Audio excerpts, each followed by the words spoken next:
And today we are reacting to the most embarrassing way people have died.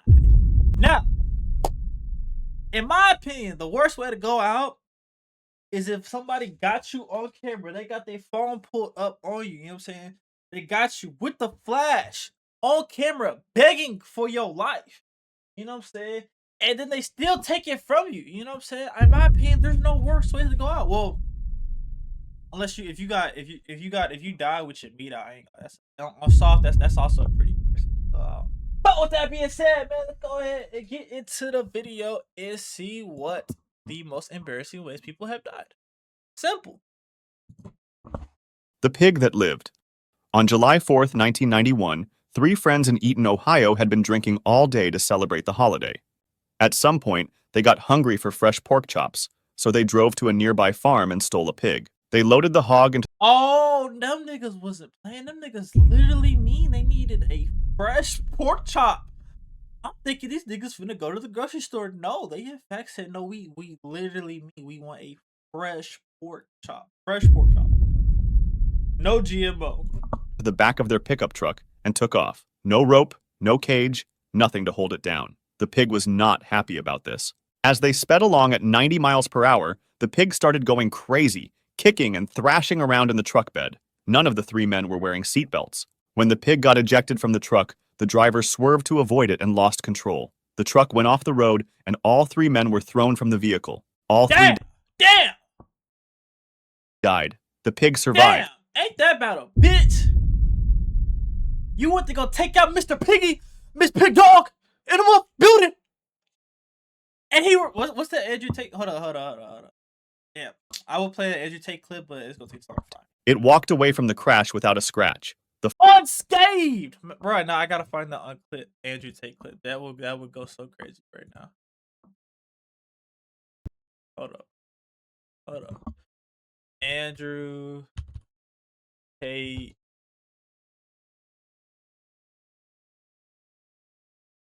Damn, hold up. Come on. Give me. Work with me, chat. Work with me. Tate.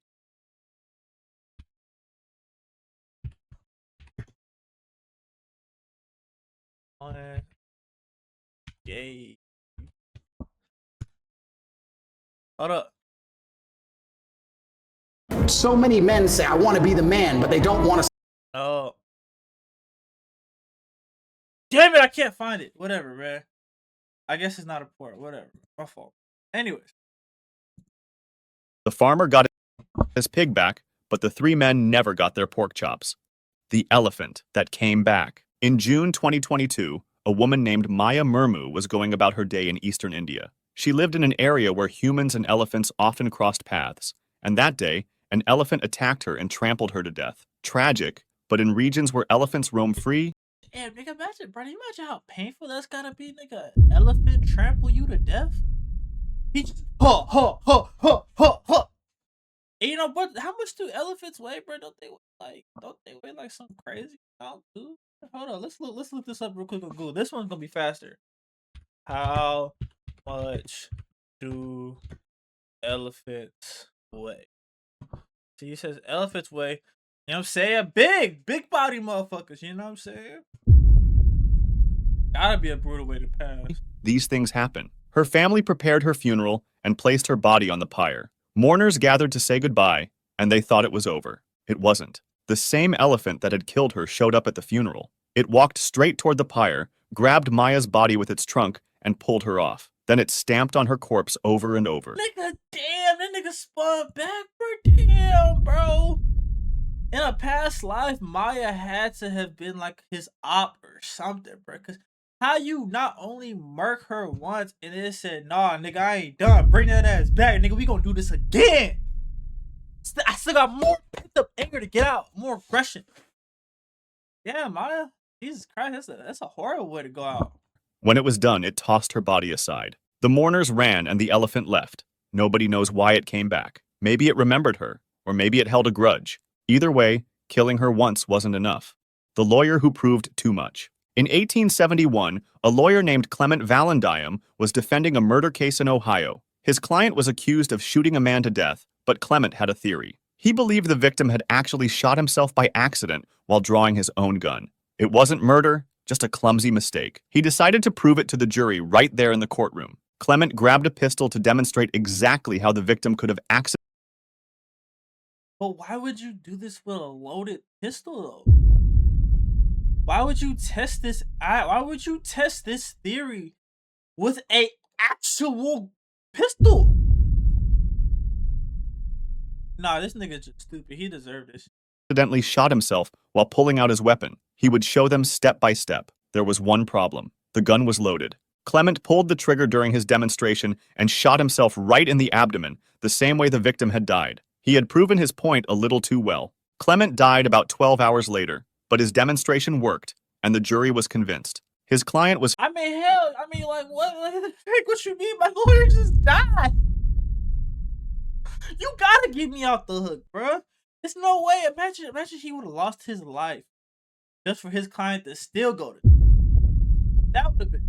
I hate that. That would have been some bull to the shit. Yeah. found not guilty.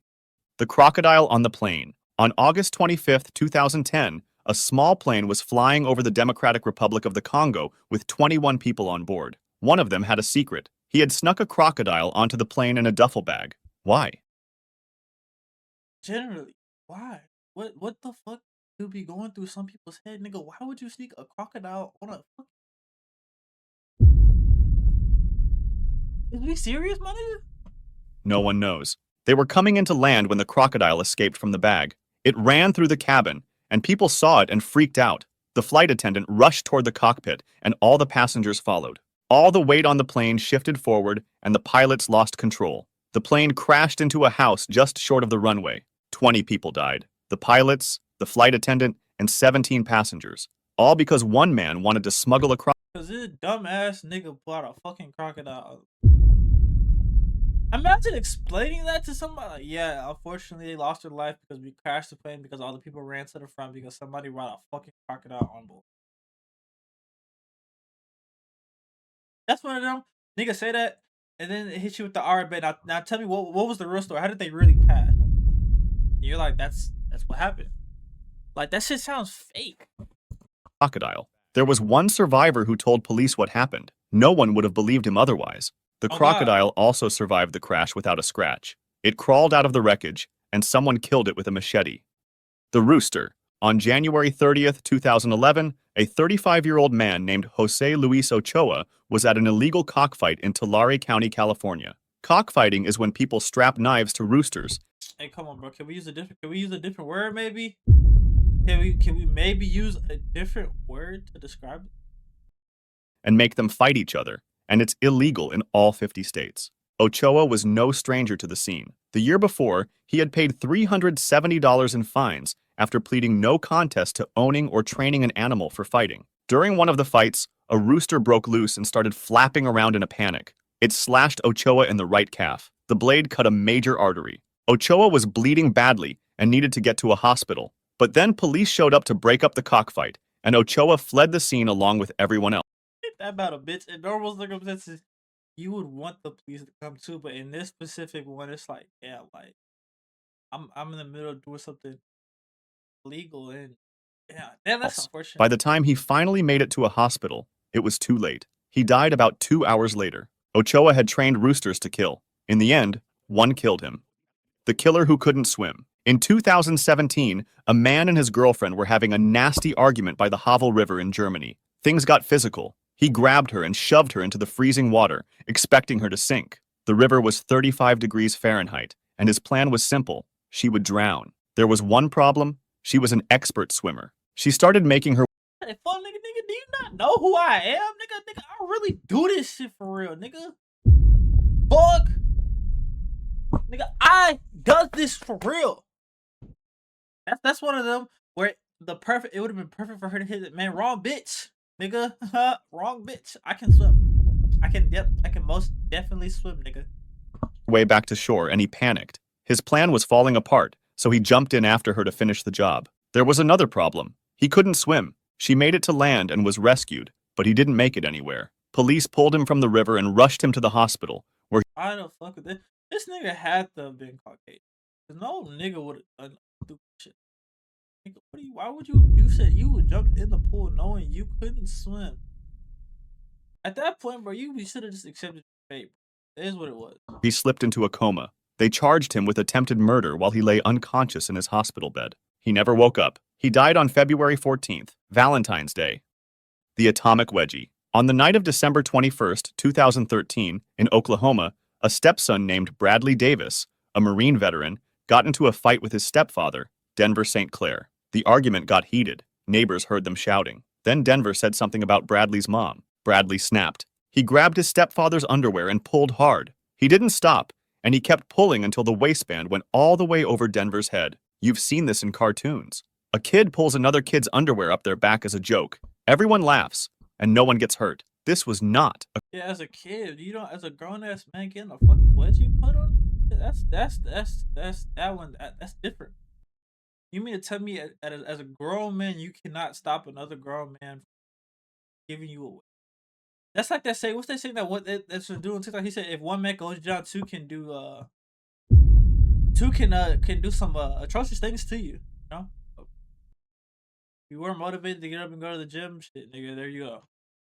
Cartoon. The underwear wrapped around Denver's neck and cut off his air. He couldn't breathe. Denver St. Clair died from a wedgie. The police came and saw the marks on his neck. They ruled it death by asphyxiation, and Bradley was arrested and charged with manslaughter. He got 30 years in prison for a wedgie. The Garbage Chute Water Slide. On July 14, 2000, a group of friends came back to a Calgary apartment after a night of drinking. It was almost 3 a.m., and someone came up with a challenge. The building had a garbage chute that went straight down 12 stories. One of the guys joked that it would make a great water slide. Everyone laughed. Then a 25-year-old named Sheldon said he'd actually do it. He climbed into the chute and went down headfirst, beating the elevator to the bottom. But the ride didn't end in a pile of trash. It ended in the trash compactor, which turned on as soon as he landed. His friends rushed down and tried CPR until help arrived. It was too late. It was the worst water slide ever. The hurricane. Damn, that nigga died basically because that's one of them where you with your friends and you say, bro, I bet y'all do this, and then you hit him with it. Man, say I won't. Nigga, say I won't. Say I won't. Just jump down the chute right now. Nigga in the back goes, nigga, you won't. And cause you know, niggas, damn, that's tragic. I know they felt bad, bro. Party. In 1969, Hurricane Camille was heading straight for the Mississippi coast. The government told everyone to leave, and if you couldn't leave, find somewhere safe. A group of friends had a different idea. They decided to throw a party. They wanted to watch the hurricane up close, so they picked a second-floor apartment right on the beach. The view was perfect. The location was not. Someone said the concrete foundation would keep them safe. They invited everyone they knew, and more people showed up. They had drinks, they had food, and they watched the storm roll in. Then the wave came. It was 24 feet tall and hit the building head-on. The walls ripped open, and the whole place fell apart, and everyone inside got swept out to sea. Hurricane Camille killed 143 people that night. 20 of them were at that one party. The chimney burglar. That's they dumbass fault. Why? What they say, bro, that this generation is so unserious, bro.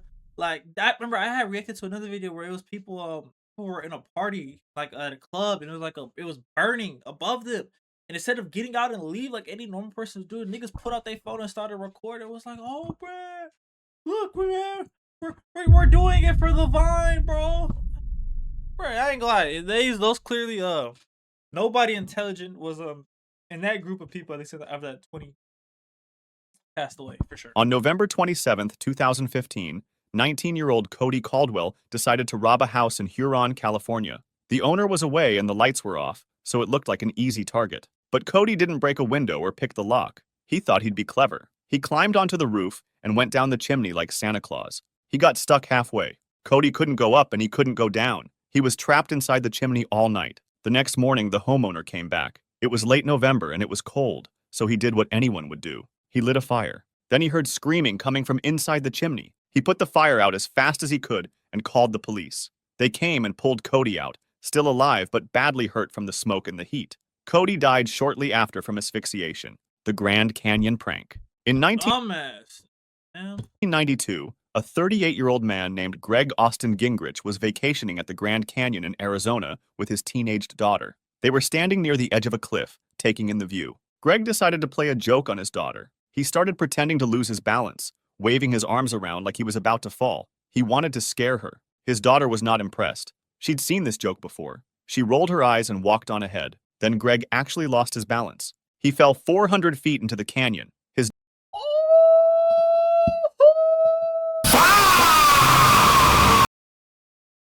400? Bruh, I ain't gonna just imagine sitting there, right? You're just free falling, and you know you're done. You know this is it. Like, there's no chance you're surviving. Like, you're done. Like, what goes through your mind as that's happening? Like, what do you think about? Like, how do you feel? What does your body feel like? Knowing you're falling to your immediate unaliving. Like, yeah, man, that's gonna be some scary shit, bro. daughter wasn't even watching anymore, all for a joke that didn't land. The hot sauce. On February 27, 2012, a 43-year-old man named Gary Banning was hanging out at a friend's apartment in Havelock, North Carolina. His friend was a mechanic who kept a jar of gasoline by the kitchen sink to remove grease from his hands. Gary saw the salsa jar sitting by the sink. It was full of golden liquid, and he thought it might be alcohol. He grabbed it and took a big gulp. It wasn't alcohol. It was gasoline. Gary spat it out. His mouth was burning and the gas was all over his clothes. He needed to calm down, so he went outside to smoke a cigarette. He burst into flames. Bro, some people are not smart. Nigga, you just drank gasoline. And the first thing you do is you go and you light a cigarette. Yeah, we lost nobody intelligent. Instantly, firefighters found him badly burned, sitting on a charred carpet. He died the next morning at a hospital burn center. The investigator called it just a freak incident. It wasn't. The RC plane. Roger Wallace was 60 years old and used to race drag cars in Arizona. Then he decided drag racing was too dangerous and he needed a safer hobby. So he joined a radio-controlled airplane club. On May 18, 2002, Roger was out flying his RC plane with his club near Tucson. It was a nice morning, and the plane weighed about 6 pounds with a 5-foot wingspan. Then the sun got in his eyes. Roger lost sight of his plane and couldn't see where it was, but the plane was still flying and he was still holding the controller. He flew it directly into himself. The plane hit him hard. He never woke up, and he died shortly after. The club president called it the freakiest of freak accidents. He got killed by a toy plane. The dumpster nap. One night in July 2009, a 35-year-old teacher named Scott Williams went out drinking with his flatmate in Brighton, England. They hopped between pubs until his flatmate got kicked out of a bar for falling asleep. After that, the two got separated. It was raining hard, and Scott needed somewhere to shelter. He found a large wheelie bin, climbed inside, and fell asleep. The next morning, the garbage truck came. The driver... You're a fucking idiot. You couldn't just call an Uber and go home? Nigga, you jumped in a garbage? Add up, bro. How do you even get a comfortable night's sleep in a fucking garbage can? Nigga. I don't know. Don't look at me, please. Don't look at me. I don't know. Didn't check inside. He lifted the bin and dumped it into the back of the truck, and the compactor turned on. It had happened before in Brighton. Twice, homeless men had been scooped up the same way, but workers heard them screaming and stopped the compactor in time. No one heard Scott. 2 days later, workers at a waste transfer site found Scott's body among the rubbish. His flatmate fell asleep in a pub and got kicked out. Scott fell asleep in a bin and never woke up. The train roof. On June 11, 2008, two friends from North Canterbury, New Zealand wanted to get to Christchurch, which was 36 miles away. Cole Higginson was 25 and Nicholas Uprichard was 23. They didn't have money for a bus, so they came up with another idea. A freight train was passing through Waipara, and it slowed down as it took a corner. The two friends climbed on top of one of the wagons. Free ride, no ticket needed. Pretty clever, right? What they didn't account for was the railway footbridge near Blythe Road. It had less than 20 inches of clearance. The train was traveling at 50 miles per hour. It was nighttime. They never saw it coming. A forklift driver found their bodies on the roof of the wagon when the train arrived in Christchurch. Both had died instantly from severe head injuries. A bus ticket would have cost them a few dollars. The grenade selfie. In 2017, a man named Alexander in Russia wanted to impress his girlfriend. He had a grenade, and for some reason he thought holding it would make a cool photo, so he sat in his car, pulled the pin out, held it up, and took some pictures of himself. Then he tried to put the pin back in.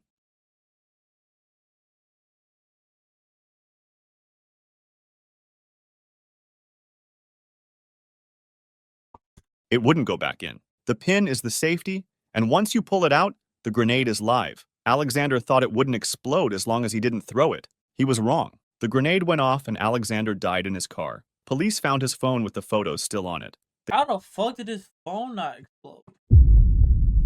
I don't even. How did that happen? How did his phone not get hurt? Especially if his car got fucked off. They ruled it an accident. He just didn't know how grenades work.